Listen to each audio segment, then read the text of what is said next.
앞뒤를 바라보면서 꽃이 피었습니다. 자, 이제 마지막 팩폭을 날리는 겁니다. 당신이었군요.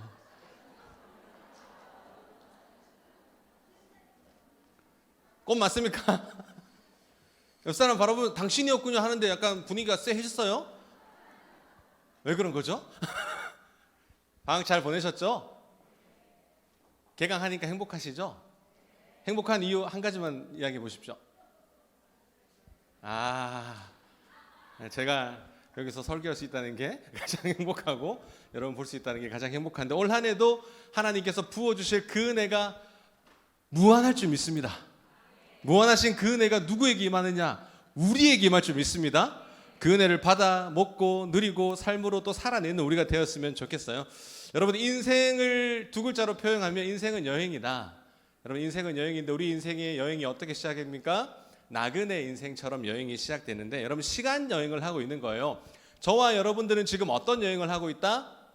시간 여행을 하고 있다. 이 인생이라고 하는 그 공간 안에 갇혀서 우리는 오늘도 행복전도학교로 시간 여행을 온 거예요. 그리고 이 시간을 지내고 나서 어디로 가냐면 세상으로 또 시간 여행을 찾아 떠나는 것이 우리의 인생이다. 그런데 이 인생이 우리의 인생만 시간 여행이냐? 아니에요. 성경에도 뭐라고 이야기하냐면 이스라엘 백성들이 시간 여행을 떠나기 시작합니다. 여러분, 출애굽을 하면서 그들의 여행이 시작되죠. 여러분, 그 시작의 첫 출발점이 어디였나요? 두 글자로 홍해였어요. 여러분, 홍해부터 시간 여행이 떠나 시작하는데 그들의 홍해를 건너면서 무엇을 경험했을까요? 상상할 수 없는 아쿠아리움이 펼쳐진 거야. 갑자기 홍해를 지나가는데 여러분, 돈 내고 볼 수 있는 그 아쿠아리움, 신세계만 가도 엄청나게 비싸더라고요. 그런데 그 아쿠아리움을 그들은 돈도 내지 아니하고 홍해가 갈라지면서 그 살아있는 생생한 아쿠아리움 중간을 지금 뭐하고 있는 거예요? 지나가고 있는 거예요. 지나가면서 무엇을 봤을까요? 무엇을 봤을까? 뭐 상어도 봤겠고 악어도 봤겠고 뭐 볼 수 있는 물고기의 모든 떼들을 봤겠죠. 그걸 보면서 어떻게 보면 한편으로는 두려웠고 한편으로는 기쁜 거야. 한편으로는 떨리는 거야. 왜? 우리가 지금 어디를 가고 있지라고 하는 그런 상상들을 하다 보니까 그들이 그런 걸음을, 기적을 경험하면서 그들의 여정이 시작이 되었습니다. 여러분, 하나님이 내시는 길을, 하나님이 이끄시는 길은 상상 초월. 여러분 믿으십니까? 하나님이 여러분들을 향해 내시는 길은 무슨 초월이다? 상상 초월. 여러분, 올 한 해도 하나님이 내시는 그 길은 어떤 초월이다? 상상 초월. 그 길로 여러분 걸어가시겠습니까? 그 길로 가셔서 하나님이 내시는 길 가운데 하나님이 부어주시는 그 은혜를 여러분 받아 누리겠습니까? 여러분, 그런 기적들이 우리 가운데 있어야 돼요. 신앙의 진짜 성숙, 신앙이 성장하는 데 필요한 요건 하나가 뭐냐면 기적이에요. 누굴 만난 기적? 하나님을 만난 기적. 근데 이 하나님을 만난 기적이 옆 사람이 만난 하나님이면 안 돼. 누가 만난 하나님이어야 돼요? 내가 만난 하나님이어야 있어야 돼요. 그러니까 여러분, 야곱을 보세요. 야곱의 인생의 여정을 살펴보면 늘 언제나 그의 고백이 뭐냐면 아브라함의 하나님 내가 알아요. 이삭의 하나님 내가 안다니까요. 그러면서 무슨 고백을 못하냐면 야곱의 하나님을 고백을 못해. 창세기 47장 정도 가서야 그런 험난한 인생을 살고 나서 뭐라고 고백하냐면 그때서야 나의 하나님을 고백합니다. 여러분, 다 두드려 맞지 말고 되도록이면 하나님 만날 때 멀쩡하게 만나십시오. 아시겠죠?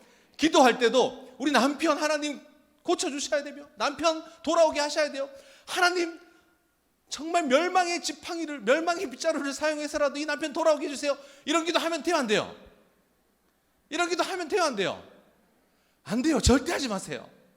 절대 하시면 안 돼요. 여러분들 그냥 하나님, 그냥 우연히 길 가다가 예수 믿는 사람 만나서 자연스럽게 교회로 돌아오게 해주세요. 이렇게 기도를 하셔야지 막 두드려 패시고 병에 걸리시고 그러다가 나음받고 고침받아서 두 손 높이 들고 나 같은 죄인 살리신 막 이렇게 오게 하려고 기도하지 마시라니까요. 우리의 기도가 씨가 됩니다. 우리의 기도가 응답이 돼요. 그런 기도 말고 이왕 기도할 거면 멀쩡할 때 돌아와서 멀쩡할 때 주님 만나고 멀쩡할 때 하나님의 일을 봉사할 수 있는 그런 남편들 되게 해주세요. 그런 자녀들 되게 해주세요라고 여러분들의 기도의 제목을 어떻게 해야 된다? 바꾸셔야 된다는 거예요. 여러분, 그들이 걸어갔던 그 홍해의 길은 애굽에서의 완전한 탈출을 얘기합니다.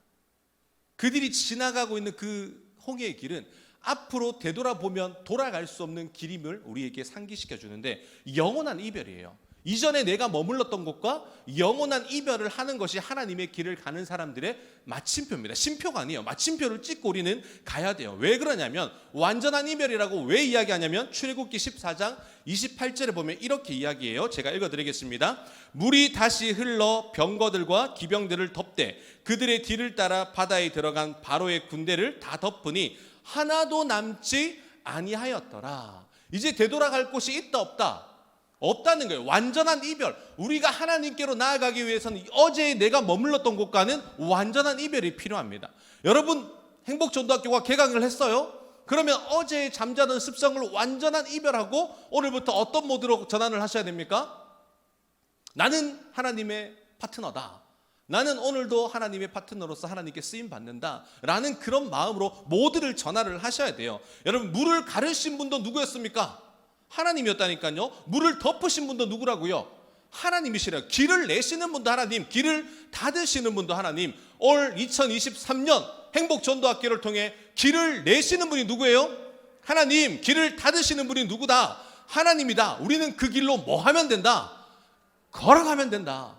비록 거대한 숲이, 거대한 그 장벽 앞에 두려움이 있고 떨림이 있고 내가 이 길을 가도 되나라고 하는 걱정과 근심과 환난과 고민이 있다 할지라도 우리는 믿음의 주여 나를 온전케 하시는 누구를 바라보면서 하나님을 바라보면서 여러분 다시 옛것을 기억하지 않는 거예요.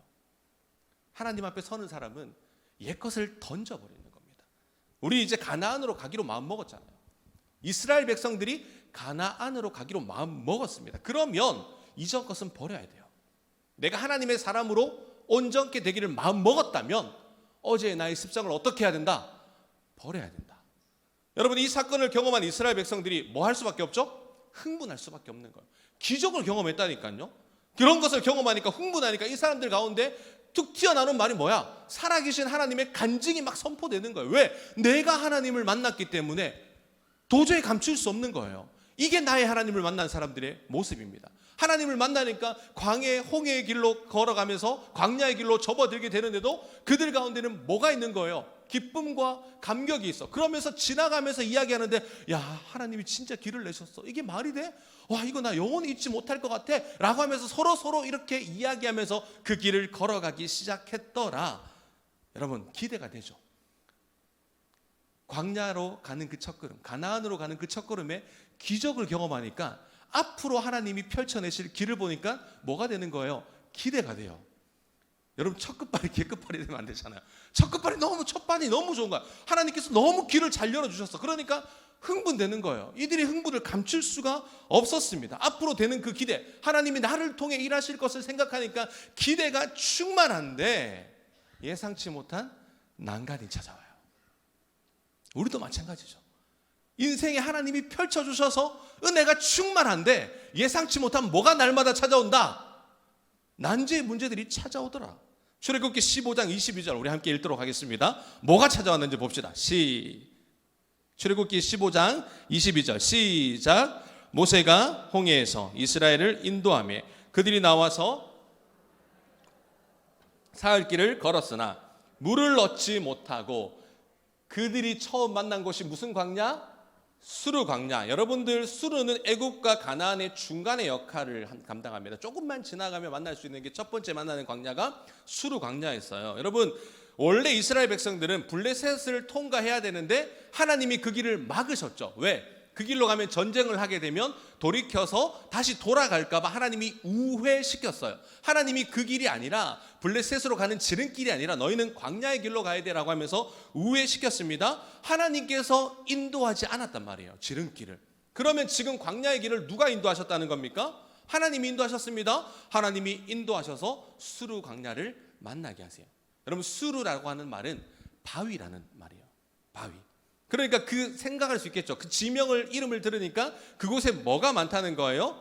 들짐승들이 많고 거친 땅, 바위가 많은 땅, 그것이 수르 광야였다. 그러니까 그곳으로 200만 명이 첫 행군을 하는데 얼마나 힘들었겠어요.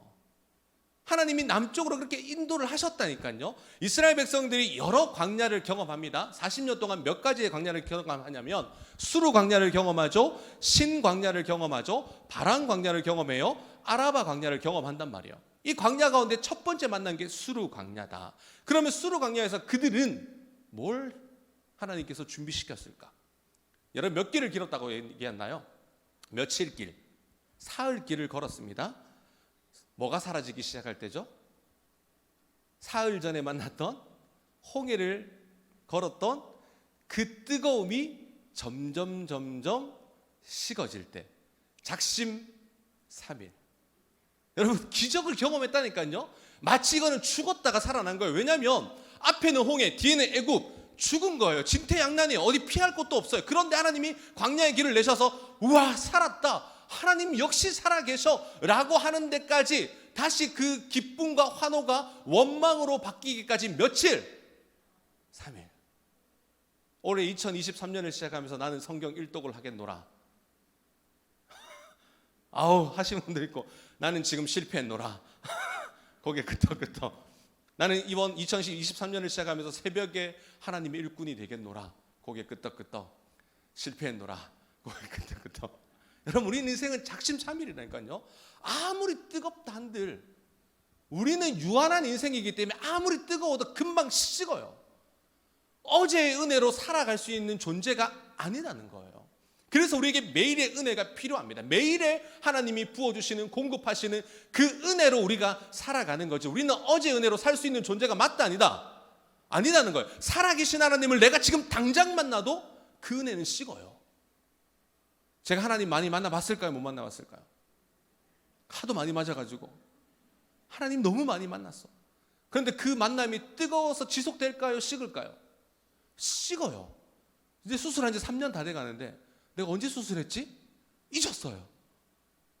마치 멀쩡한 인간처럼 언제 고장날지 모르는 그런 배은망덕한 인생이 제가 그 걸음을 걸어가고 있더라고요. 여러분 아플 때는 하나님 찾아요. 그런데 낫고 나면 하나님 떠나요. 그게 우리의 인생이에요.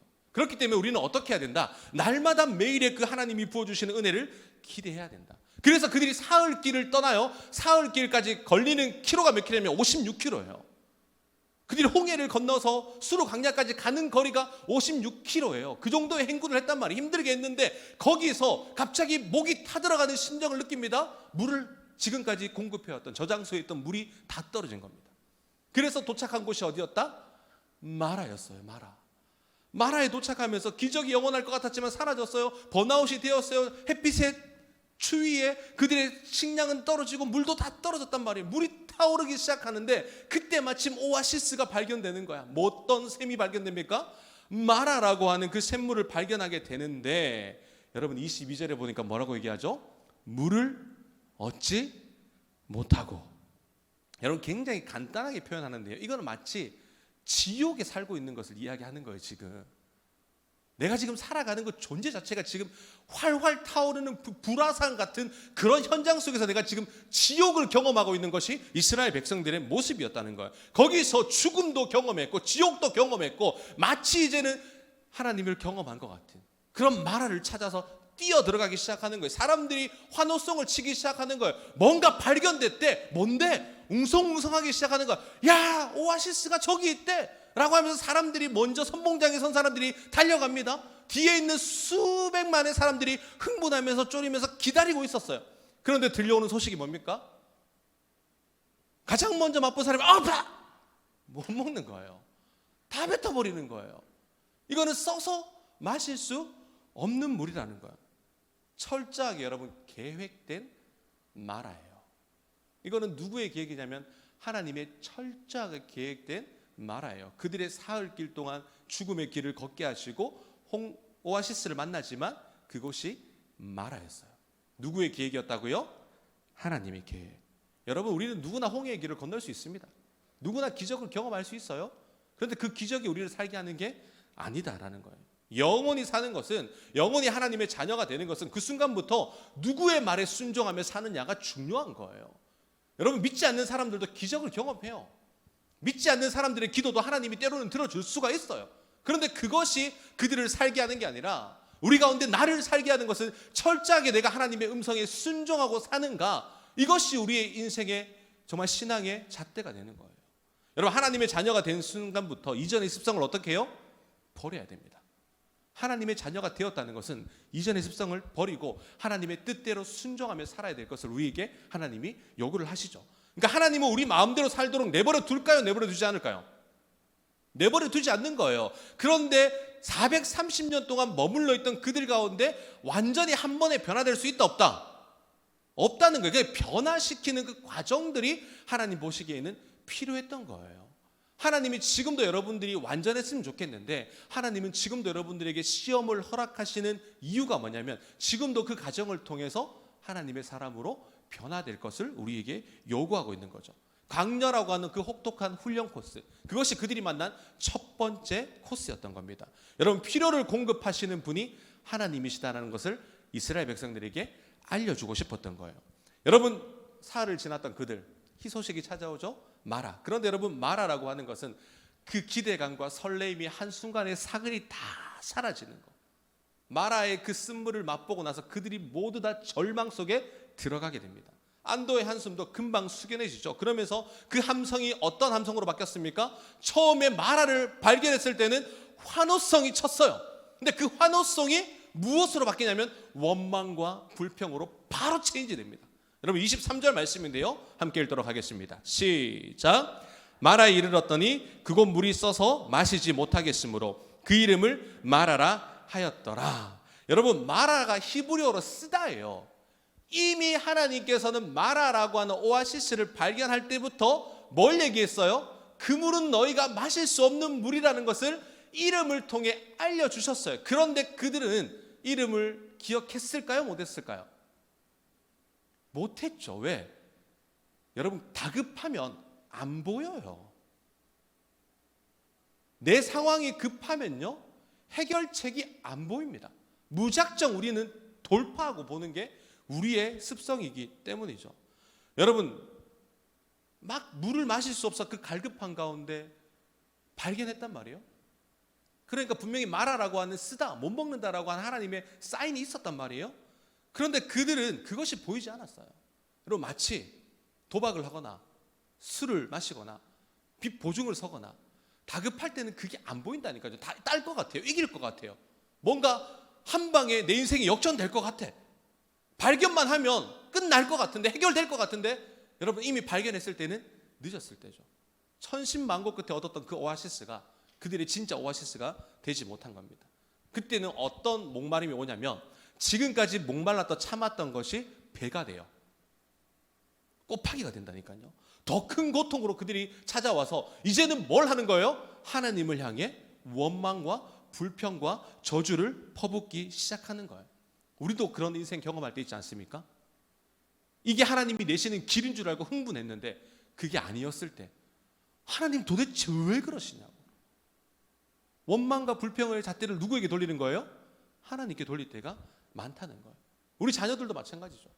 시험만 되면 다 끝날 줄 알았는데, 우리 자녀들이 결혼만 하면 다 될 줄 알았는데 아니에요. 하나를 통과했을 뿐이에요.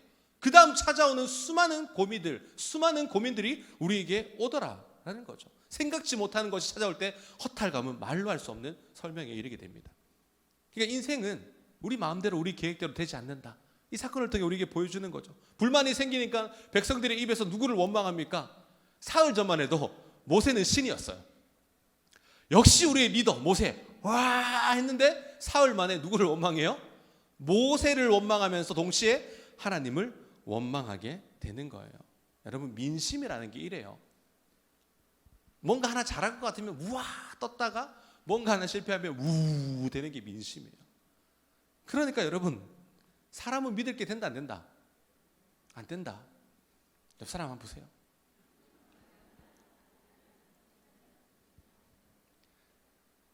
근데 여러분, 이거는 믿음이 아니에요.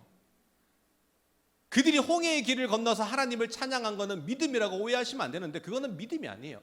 그냥 내가 살았다고 하는 기쁨의 환호예요. 여러분, 믿음이라는 게 뭐냐면 믿음은 상황 때문에 흔들리지 않습니다. 그게 믿음이에요. 상황 때문에 흔들리는 것은 믿음이다, 믿음이 아니다. 믿음이 아니다. 우리가 신앙의 여정을 떠나면서 상황을 만납니다. 그 상황 때문에 넘어집니다. 그것은 믿음이 아니에요. 우리 신앙이 연약한 거예요. 여러분, 믿음 있는 사람들은 그 상황 속에서도 누구를 바라보냐면 하나님을 바라봐요. 그 상황을 통해 일하실 하나님을 찬양해요. 여러분, 주변에 보면 그런 사람들 있잖아요. 똑같은 시험을 당했는데 저 사람은 어떻게 일어나지? 라고 했을 때 그 사람의 믿음을 보면 돼요. 그 사람이 무엇을 따라가는 삶인지를 보면 됩니다. 정말 하나님의 말씀으로 살아가는 사람인가, 기도하며 그 길을 이끌고 가는 사람인가, 그것을 보면 명확하게 우리가 알 수 있죠. 그런데 이스라엘 백성들에게 지금 믿음을 강요하기에는 부족해요. 왜? 430년 동안 그들도 하나님이 아닌 다른 것들을 섬기며 살았기 때문에 찌든 때가 있는데, 자리매김했던 지워지지 않는 그 때가 있는데 한 번을 홍해를 건넜다? 해결된다? 아니죠. 하나님께서 그래서 정화시키는 겁니다. 이런 사건과 상황을 통해서 하나님의 방법으로 우리를 하나님의 사람으로 온전케 되기 위해서 계속 정화 작업을 시작하는 거예요. 그러니까 여러분, 어떤 사람들이, 세상 사람들이 봤을 때는 오해할 수 있어요. 막 내가 예수 믿었는데 역시 예수 믿는 사람 뭔가 달라. 막 튀르키예 이런 일이 생겼을 때 우리가 구제하고 봉사하고 헌금으로 막 물질로 후원한단 말이에요. 그럼 사람들이 뭐라고 해요? 역시 교회는 달라. 이렇게 이야기하잖아요. 근데 그 사람들이 어떤 이슈에서 목사 한 명이 잘못했다라고 하는 그 보도가 언론에 보도되면 역시 기독교는 그러면서 차마 내 입으로 말할 수는 없지만 그런 독교다 이러면서 바로 욕을 하는 게 사람들의 민심이라는 거예요. 여러분, 그럴 때 우리는 어떻게 해야 될까? 충분히 사람들이 변덕되는 것을 알 수 있지만 그러면 우리는 그때 어떻게 해야 되냐? 여러분, 모세의 행동을 보면 우리가 어떻게 해야 되는지 모세를 통해 유추할 수 있습니다. 25절 말씀인데요, 함께 읽도록 하겠습니다. 시작. 모세가 여호와께 부르짖었더니 여호와께서 그에게 한 나무를 가리키시니 그가 물에 던지니 물이 달게 되었더라. 거기서 여호와께서 그들을 위하여 법도와 율례를 정하시고 그들을 시험하실세. 여러분, 백성들이 원망해요. 모세가 그들을 원망하지 않았어요. 원망의 화살로 모세에게 돌아왔는데 모세는 동틀어 그들을 원망할 수 있고 불평할 수 있고 책망할 수 있었지만 그러지 않았습니다. 모세가 처음으로 결정한 사항이 뭐예요? 모세가 뭐 했다? 기도했다. 여호와께 부르짖었다. 이것이 믿음 있는 사람들의 행동이에요. 상황은 발생됩니다. 여러분, 이 문을 나서는 그 순간 말할 수 없는 폭풍의 상황이 우리에게 밀어닥칠 때가 있어요. 상황은 변덕스럽다니까요. 그때 우리가 모세를 통해 깨달아야 될 게 뭐냐면 그 상황 때문에 내가 여호와께 기도하는 거예요. 그 상황 때문에 내가 여호와께 부르짖는 거예요. 내 원통하는 마음을 가지고 하나님 앞에 나아가는 겁니다. 원망을 하나님께 아뢰는 거예요. 그러면 해결의 근원이신 하나님께서 뭐라고 얘기합니까? 찾아오셔서 말씀하시는 거예요. 모세가 기도합니다. 하나님이 들으세요. 하나님이 해결책을 주세요. 이 원리예요, 여러분. 너무 거장하게 생각하지 마십시오. 신앙생활이라는 게 너무 경건을 포장해서 이렇게 하면 경건이 임해진다. 아니에요. 내가 기도하고 하나님이 들으시고 하나님이 찾아오셔서 해결하신다. 이 단순한 원리가 믿음 생활이에요. 이게 신앙생활이에요. 이게 여행을 떠나는 사람들의 습성이 되어야 되는, 여러분의 습관이 되어야 되는 거예요. 모세와 우리의 차이점이 뭐라고요? 우리는요, 원망 들으면 원망으로 갚아요. 저만 그런가요? 누가 나 욕해? 그럼 어떻게 할까요? 덩달아 우리의 습성을 버리지 못해서 우리도 네가 뭔데? 네가 이걸 알아? 라고 하면서 동시에 다발적으로 계속 우리도 원망으로 내보낸다니까요. 그게 우리예요. 그런데 원망을 받아요. 그런데 모세는 어떻게 기도한다니까요. 이것이 변화되어야 되고 이것이 우리 삶 가운데 성화되어야 된다. 그러면서 해결책, 여러분 이 해결책 정말 간단합니다. 왜? 주변에 있었다니까요. 어디서 하늘에서 떨어진 게 아니에요. 우리 주변에 보니까 그거는 늘 언제나 거기에 그 자리에 있었습니다. 해결책이 뭐였죠? 나뭇가지. 네 옆에 있는 나뭇가지를 꺾어 그곳에 던져라. 어디에 있는? 네 옆에. 마라의 물을 마시기 전에도 그 나뭇가지는 있었다 없었다? 있었다니까요. 그러니까 나뭇가지가 힘의 근원이 아닌 거예요. 나뭇가지는 원래 있었어요. 그런데 하나님이 말씀하시니까 그 나뭇가지를 통해 일하시는 거예요. 하나님은 우리에게 있는 것을 가지고 변화시킵니다. 갑자기 없는 것 드러나게 하셔서 로또에 당첨되게 하셔서 여러분 사용하지 않는다니까요. 하나님은 내 속에 있는 걸 통해서 일하시는 분이 하나님이세요. 그러니까 여러분이 내가 무엇을 가졌는가 자신의 역량을 키워 나가셔야 되죠. 내가 어떤 은사가 있는가, 어떤 개발이 있는가, 내가 뭘 잘하는가, 그것을 스스로 개발을 하셔야 여러분 하나님 그것을 통해 일하시고 사용하신다. 여러분 하나님의 모세가 말씀대로 순종했더니 기적이 일어났어요. 사람들이 뭔가 던지고 나서 모세가 물을 마시러 갑니다. 마치 여러분 월드컵에서 페널티 킥을 얻었어요. 이 한 골이 정말 중요해. 그 차기 전에 숨 조이며 막 그 자리를 흥분하면서 보는 거 있잖아요. 모세가 그 나뭇가지를 던지고 그 물을 마시는데 사람들이 읊조리면서 사람들이 다 고요하게 쳐다봐요. 지금 여러분이 저를 쳐다보는 것처럼 이 고요함 속에, 이 적막함 속에 물을 딱 마시는데, 그 물을 딱 마시는데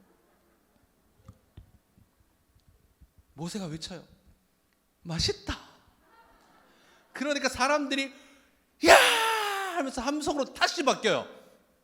처음 마셨을 때는 함성 질렀다가 어떻게 됐죠? 원망으로 바뀌었다니까요.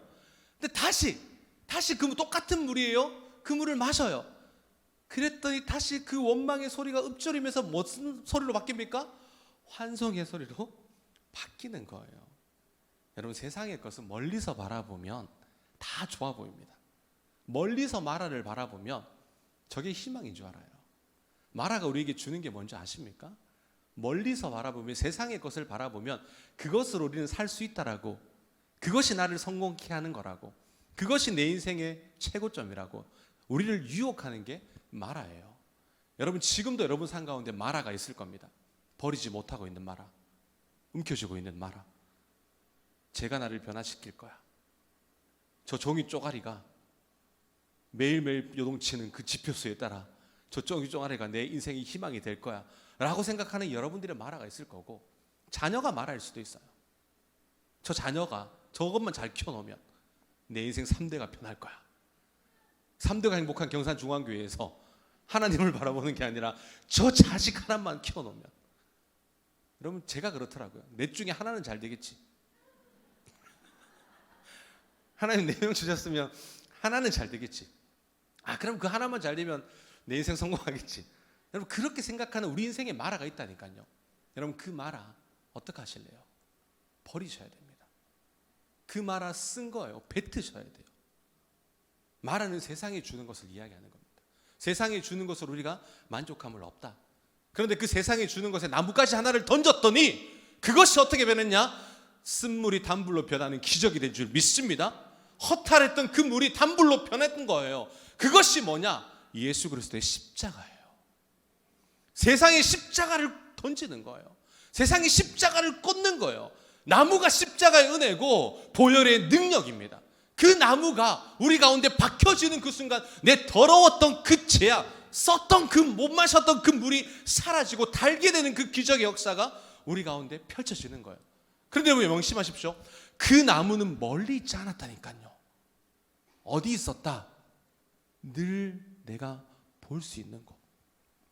그 나무는 어디 있었냐면 늘 나와 동행했다니까요. 지금도 동행하십니다. 지금도 여러분 곁에서 늘 언제나 하나님의 그 십자가의 사랑으로 채워질 것을 우리에게 권면하고 있는 거예요. 문제는 우리예요. 주변의 것들만 보다 보니까 진짜를 못 봐. 저는 올 한 해 이 진짜를 발견하는 행복 전도학교가 되기를 간절히 소망합니다. 여러분 광야에서 희망으로 변화시킬 능력이 나무예요. 그런데 여러분 한번 보세요. 그 나무는 오래전부터 있었습니다. 아마 제가 생각하기에 이스라엘 백성들이 애굽으로 들어가는 그때도 그 나무는 있었을 거예요. 430년이라는 시간을 기다리고 있었습니다. 왜요? 오늘을 위해서. 그 한 번에 쓰임 받기 위해서 그 자리에서 늘 언제나 강풍을 견디고 거대한 모래 폭풍을 견디면서 그 나무는 견뎌야 했어요. 그 나무가 견뎌야 될 그 이유가 뭡니까? 이스라엘 백성들에게 그 나무가 희망이 될 수 있다는 것을, 하나님은 그 나무를 통해서도 기적을 행할 수 있다는 것을, 하나님께서 사용하시는 그날이 있다는 것을 알기 때문에 그 나무는 묵묵히 견뎌야 했어요. 여러분이 행복 전도학교를 왜 견뎌야 됩니까? 왜 내가 나이가 들어도 이 전도대에 나와서 복음을 전하는 사명자로 살아야 됩니까? 여러분, 하나님께서는 그것을 통해 일하시기 때문에 그 나무가 거대한 바람을 맞을 때도 있어야 됐고, 정말 쓰러질 법한 그 자연재해 가운데서도 그 나무는 살아 있어야 됐습니다. 하나님이 살리시기 때문에. 왜? 지금은 때가 아닌 거예요. 하나님이 이 때를 위해서 그 나무까지도 하나님께서는 살피신 겁니다. 하나님이 이 때를 위해서 여러분들을 지금도 살피고 계신 거예요. 하나님이 이 때를 위해서 여러분들을 향한 그 놀라운 계획을 펼쳐나가고 계신 거예요. 이런 표현해서 죄송한데, 그 나무는 그토록 외롭고 고된 시간을 견디며 정말 그곳에서 있어야 됩니다. 목사님, 나무가 무슨? 그렇죠. 그런데 그 나무는 버텨야 했다니까요. 여러분들이 버텨야 될 이유가 그거예요. 누군가 나로 하여금 그 한 사람이 변화받기 위해서 내가 그 나무가 되어서 버티셔야 됩니다. 여러분들이 아무리 힘들어도 버티셔야 돼요. 다른 뜻이 없습니다. 하나님께서는 그 나무를 사용하시기 때문에. 여러분, 명심하는 것은 하나님께서는 그 나무도 쓰신다. 그러면 인간된 우리를 사용할까 안 할까요? 여러분들 쓰실까요 안 쓰실까요? 쓰실까요 안 쓰실까요? 갑자기 두려워요. 나무가 되고 싶어요? 하나님, 아직은 아닌 것 같아요. 아직은 나무처럼 묵묵히 자리 지키고 있겠습니다. 복음을 전해야지. 아니요, 하나님, 아직은 제 때가 아닌 것 같아요. 나무가 되고 싶은 분들이 여기 굉장히 많은 것 같아요. 저도 나무가 되고 싶어요. 근데 저는 복음을 전하는 나무가 되고 싶습니다. 내가 세상에 던져지는 거예요. 내가 1교구부터 15교구에 던져지는 거예요. 던져지면 그때부터 하나님이 일하십니다. 던져지는 그 순간부터 너는 나무야, 세상의 십자가야, 하나님의 보혈의 능력이야. 던져지는 그 순간부터 더러운 죄악들이 사라지고 마실 수 있는 물로 바뀌면서 그 물이 생수의 강물이 되어 예수가 그 영혼들에게 들어가게 되는 기적을 보게 되는 거예요. 저는 나무가 되시되 머물러 있는 나무 말고, 심겨져 있는 나무 말고 던져서 던짐 받는 나무, 그 나무가 저와 여러분들이 되기를 간절히 소망합니다. 그런데 하나님의 뜻은 그게 아니죠.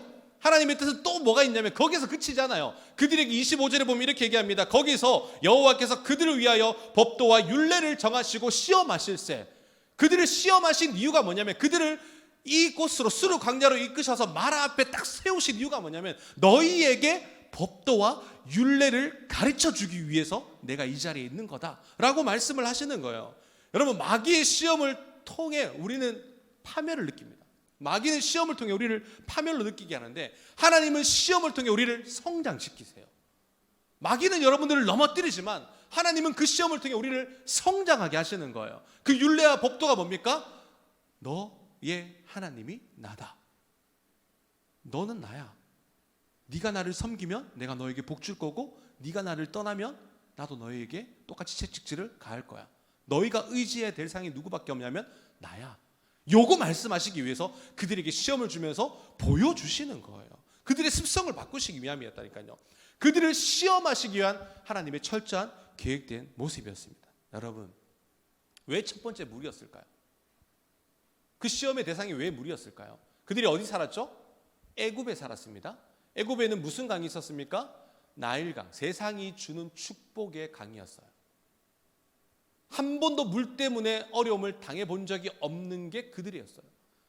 근데 그 세상에 줄 수 있는 그 축복의 강을 잃어버리고 나서 그들이 진짜 물을 만나야 되는데, 그 물이 생수의 강물인 거예요. 세상의 것으로 하나님의 것으로 바꾸는 그 과정이 그들에게 필요했던 겁니다. 풍요를 상징하는 나일강, 그 속에 머물러 살았던 그의 인생, 한 번도 곰핍함을 느끼지 못한 그의 인생. 그러나 그곳을 떠나는 그 순간 곰핍함이 찾아올 때 너의 곰핍함을 해결할 사람이 누구냐? 하나님 우리에게 물어보십니다. 누구라고요? 나밖에 없다는 거예요. 그래서 그들에게 물로 허락하시고 율례와 법도를 허락하신 거예요. 그들에게 하나님께서 그들에게 요구하신 것이 뭐라고 얘기합니까? 나는 치료하는 여호와다. 할렐루야. 그러면서 그들에게 율례와 법도를 정하면서 말씀하시는 게 나는 너희를 치료하는 여호와다. 여기서 뭐가 나옵니까? 여호와 라파가 나오는 거예요. 시작과 동시에 하나님이 너희를 치료할 것이다. 걱정하지 마라. 너희의 병마 걱정하지 마라. 너희의 상황 걱정하지 마라. 너희가 앞으로 직면하는 그 모든 수만 가지의 일들 걱정하지 마라. 나는 너희를 치료하는 여호와다. 여호와 라파의 기적을 우리에게 보여주시는 거예요. 뭘로요? 말씀으로. 이미 여러분 하나님께서는 우리에게 답을 가르쳐 줬어요. 말씀을 순종하면 너희를 버리지 않아. 말씀을 떠나면 너희가 어려움을 당할 거야. 답을 이미 가르쳐 주셨다니까요. 매일 주실 그 하나님의 말씀에 어떻게 해라, 순종이라고 하는 그 해결을 통해, 방안을 통해 하나님 앞에 보이라는 거예요. 말씀으로 하나님이 어떻게 이겨야 될지를 보여주는 겁니다. 여러분, 하나님은 말씀을 통해 쓴물을 바꾸셨어요. 그런데 광야는 여기서 끝이 아니에요. 저는 이 설교 준비하면서 희열을 느꼈던 게 뭐냐면, 이게 우리 인생이다. 우리는 뭐만 보이냐면 마라만 보여요. 아까 지도 한번 보여주실래요? 여러분 보세요. 수르 광야라고 보이시죠? 그 밑에 보시면 마라 보이시죠? 저기까지가 56km예요. 마라 밑에 남쪽으로 가면 뭐가 있죠? 그 다음 만나는 곳이 어디입니까? 두 글자로 마라 밑에 뭐라고죠? 엘림이 있어요. 엘림. 저기까지 딱 10km예요. 10km 거리가. 그런데 여러분 27절에 보면 엘림에 뭐가 있냐면 물샘 열둘과 종려나무 70그루가 있는지라. 이미 하나님께서는 마라도 준비하셨고 뭐도 준비하셨냐면 엘림도 준비하셨어요. 진짜 여기는 오아시스예요. 200만 명이 먹고 마셔도 흘러 넘치는 물, 멈추지 않는 그 물이 광야에 있었다니까요. 10km만 더 갔어도 원망하지 않았을 텐데. 근데 이 10km가 뒤에 엘림이 있다는 것을 모르니까, 우리는 유한한 인생이라 모르니까 뭘 하기 시작하는 거예요? 원망하고 불평하기 시작하는 거예요. 딱 제 인생이더라고요. 이 시험만 이기면 하나님이 엘림도 준비해 놓으셨는데 마라에서 넘어지는 거예요. 마라에서 쓰러진다니까요. 내 상황 때문에. 하나님은 여러분들을 광야의 길로 인도하실 때 마라도 준비하셨지만 엘림도 준비하셨어요. 그 말이 무슨 말이냐면 너희들 결코 쓰러지지 않을 거야. 내가 책임질 거야. 걱정하지 마. 이 시험에서 이길 수 있단다. 근데 우리는 보이는 것만 믿어요. 보이는 대로 신앙생활해요. 보이는 게 전부인 줄 알아요. 여러분 아닙니다. 10km만 더 가면 뭐가 있다고요? 엘림이 있어요. 올 한 해 마라가 여러분들을 막을 겁니다. 제가 장담하는데요, 저를 막을 거예요. 어떤 마라로 변장해서 여러분들을 막을지 모르겠습니다. 근데 여러분 기억하십시오. 마라가 끝이 아니에요. 하나님은 마라 후에 엘림을 준비하고 계셨습니다. 거기서 물샘 12, 이거는 뭘 얘기하냐면 각 지파마다 12개의 물샘이 주어질 공간을 얘기하는 거예요. 70그루.